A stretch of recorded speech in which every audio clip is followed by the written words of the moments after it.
You are appreciating the contrast of your time and place. Not so much, sometimes.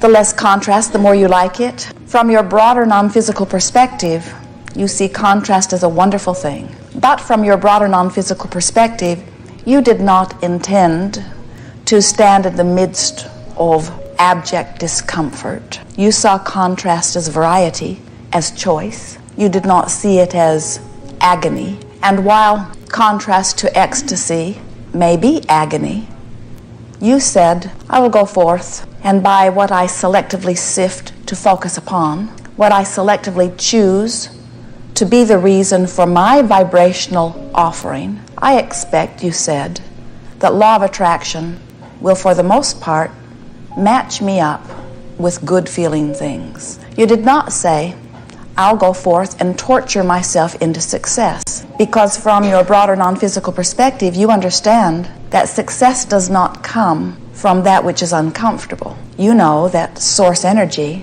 pure positive energy, is the energy of well-being. It's the energy of good feeling. It's the energy of love. It's the energy of appreciation.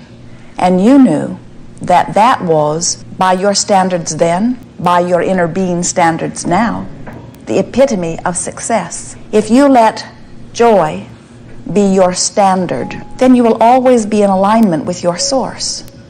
If you let anything else be your standard, like growth or struggle, then you may find yourself in vibrational alignment with that which is not in harmony with who you really are. You are in your physical body's extension of source energy. And the more you are in alignment with that source energy, the better you feel. The more you are in alignment with that source energy, the more of that which you would call positive emotion is your experience. So as you are paying attention to the way you feel and always reaching for thoughts that feel good, then you are in vibrational harmony with that which is your source. And if we were standing in your physical shoes, that would be our dominant intent. We would seek first to be in alignment with who we really are. And then we would use our ability to focus in your time-space reality upon those things that evoke from you desire. That part comes easily to you. The contrast that lays before you helps you to easily identify things that you desire. And as you identify those things that you desire, source energy answers the request instantaneously. Sometimes our physical friends do not really believe that, because they experience what they would lovingly call a sort of lag time often between their conscious recognition of desire and their conscious receiving of the desire. And we say, yes, there is a buffer of time here in your time-space reality. But what you are experiencing goes far more than because of a buffer of time. What you are experiencing, if you have identified that you desire something and it is not easily and speedily coming to you, you have a vibrational inconsistency. In other words, you have a desire that carries one vibrational reading and a habit of offering vibration that is quite different from that. Some may say to you, your desires and your beliefs aren't matching up. And those would be perfect words. That's what we'll be talking about here today. We're going to show you how, by choosing thoughts that maybe have nothing to do with what you're living, but have everything to do with what you would like to live, how you can choose a little snatch of something and use it to focus upon, and in doing so, maybe it might only be 5 or 10 or 15 seconds, you achieve vibrational harmony with a little piece of what you want, and you practice that and practice that and practice that and practice that until it does not feel so foreign. In other words, it begins to feel more and more normal to you. Until it is normal to you, your life will pretty much be over here. So the willpower that we would encourage you to muster is not about moving physical things around. It's about holding your mindset upon objects of attention that feel pretty good while you're doing it. Jerry wakened from a dream a while back, and he said to Esther, very vivid dream. It just occurred to me, he said, that everything about that dream was my doing, my creation. I put every character in the dream. I gave them their personalities. I gave them the words that they spoke to me. If they were disrespectful to me, I put the words in their mouth. If they were praising of me, I put the words in their mouth. And as we chatted with him about it later, we said, that's exactly right. Just as what you think and feel manifests in your real life experience, what you think and feel manifests in your dreamscape. But the reason that we are wanting to talk about how Jerry and all of you are the creator of your own dream is because we want you to, just for a little while, play with us, humor us, serve yourself in powerful ways by being the creator of your own virtual reality. Now, the way that we think that it would be easiest for you to create your virtual reality process is by seeing yourself sort of like the director of a screenplay or a movie, which means the first thing that you might want to do is to decide where this is all going to take place. Pick a place. Is it indoors or is it outdoors? Pick a place that is easily pleasing to you at first. Later on, you can pick any place and you can do whatever you want with it.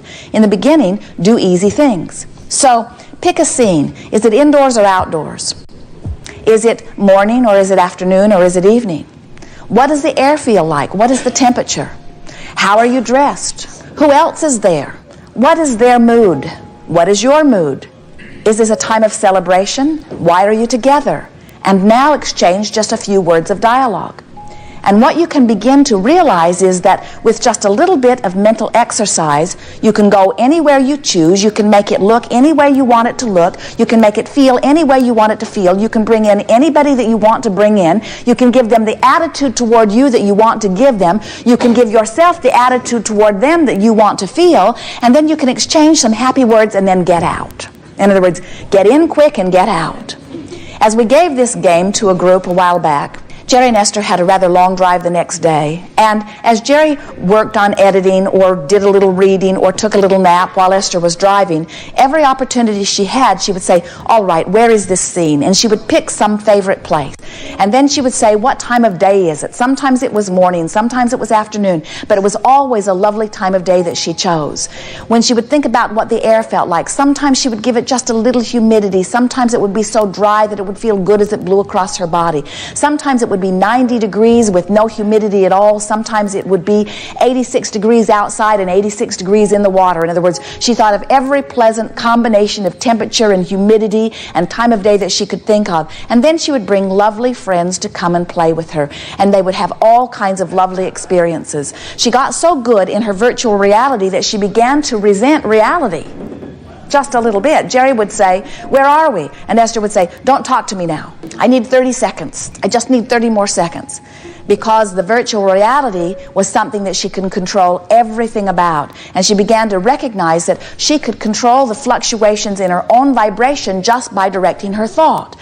That's what we want you to begin to understand, because the universe does not know why your vibration is what it is in any moment. In other words, you could be riddled with all kinds of diseases. The doctors could have pronounced you disease-ridden yesterday, and today you could be driving down the highway like Esther is in the monster bus in some sort of fantasy virtual reality, and there would be no representation of any disease within your body. And if you could maintain that more than you maintain your awareness of the disease could not remain in your body. It's only there because somehow, without knowing it, you have chosen thoughts that are a vibrational match to it. You get a sense of it? And we want to tell you that every single one of those thoughts that you chose that is a vibrational match to disease, every single one of them does not feel good. It feels like anger, or it feels like frustration, or it feels like resentment, or it feels like blame, or it feels like guilt, or it feels like fear. In other words, those thoughts are not good for you, and you can tell they're not good for you in the same way that touching a hot stove hurts. Negative emotion hurts, doesn't it? So you worry, well, I'm all full of thoughts. There are so many thoughts within me. I've lived a long life and I've picked up all this stuff along the way. Oh, wouldn't it take a very long time to rid me of all of those negative thoughts? And we say, you don't have to rid yourself of negative thoughts. In fact, you can't. You cannot dig into your past and undo a thought that you thought. But you know what? You don't have to, because only the thoughts that are activated within you at any time have any vibrational pull. Something that you've lived a long time ago that is not active in your vibration, something that you lived yesterday that you're not thinking about right now, does not have any vibrational weight in your point of attraction. None whatsoever. But sometimes what happens is, as you're moving along in your physical day and you're interacting with others, somebody will say something, or you'll hear something, or you'll see something, or you'll smell something that triggers a vibration within you that doesn't feel very good when it's triggered. And that's the time for you to say, oh, my guidance system is working. I can feel that there's something activated within me that's not serving me very well. Because in this activation of this vibration, there's some resistance within me that is now disallowing the well-being that would be there otherwise. So that's when you choose a thought that feels better. And if you, like Esther, have had the good fortune, or we could say good sense, of having practiced some virtual reality, then it's very easy for you to reach for a thought that feels better. If you haven't been practicing, then when you're in the middle of a negative thought, you sort of don't have anywhere to go. You sort of have to wait till it peters out. Meditation is a very good tool for stopping the rampage of negative thought. Because when you meditate, you quiet your mind. And when you quiet your mind, your vibration raises. And when your vibration raises, there's no resistance, and you're in alignment with source energy. But changing the subject, you know how if a baby is unhappy about something, and you distract the baby to something that is more pleasing, it is not so different from that. You're just wanting to distract yourself from uncomfortable, unpleasant, not good feeling thoughts, and reach for thoughts that feel better. We think that many of you do not realize the magnitude of the importance of this. But we say to you, if you harbor negative thoughts because they feel normal to you, in time, the representation of those negative thoughts will become greater than the initial negative emotion. In other words, if you've got some negative thoughts going on and you're not really aware of, or you're willing to endure them or tolerate them, don't worry, they'll get bigger. Law of attraction says that they must. And then the resistance gets bigger too. And when there is more resistance within you, then there is a greater toll on your physical body until greater manifestations that are not pleasing to you begin to occur. We think it is a wonderful thing when you are aware of how you feel and able to shift your thought to something that feels better, because in the early subtle stages, it's much easier to change vibration. It's just that most physical humans are more interested in action than you are interested in vibration. And it's a sort of screwy way of looking about it, because vibration is everything to you. The way you are vibrating equals your point of attraction. Everything comes to you. You are a veritable magnet calling to you everything that you are feeling.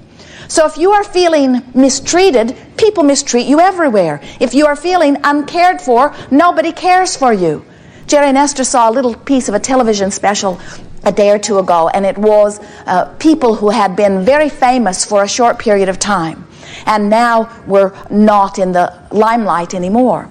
And this man is saying, when you have everything, people want to give you everything. And when you have nothing, people don't want to give you anything. And he was speaking it as if he thought that was backwards and unfair, that it's when you have nothing that people should want to give you something, and when you have everything, then they should not need to. When you feel good, more good comes. When you feel bad, more bad comes. It is law, you see. And so, as we're moving forward together today, it is our desire, if it is yours, to assist you in creating some virtual realities that cause you to vibrate in a way that lets in what you want. Facing reality only brings you more reality. And do not misunderstand, we know that there is much about your reality that is wonderful. And we want you to selectively sift through and focus upon the wonderful parts of your reality. But if there is something about your reality, or someone close to you reality, or somebody who it's not even any of your business reality, and it's bothering you as you give your attention to it, then that bothering feeling is an indication to you that you are giving your attention to something that is causing you to offer a vibration that is setting up resistance within you, that is disallowing the well-being that you have already told the universe that you want. You do not need one more day on this planet in order for the universe to know what you want. You have been launching rockets of desires, huge rockets of desires, little rockets of desires. You've been amending your desires constantly, because you can't stand in this time-space reality with all of your ability to perceive without offering constant perception of preference. In other words, it just happens. If you're too warm, you want to be a little colder. If you're hungry, you want to have a little food. If someone isn't nice to you, you want them to be nicer. If you don't have enough money, you want more money.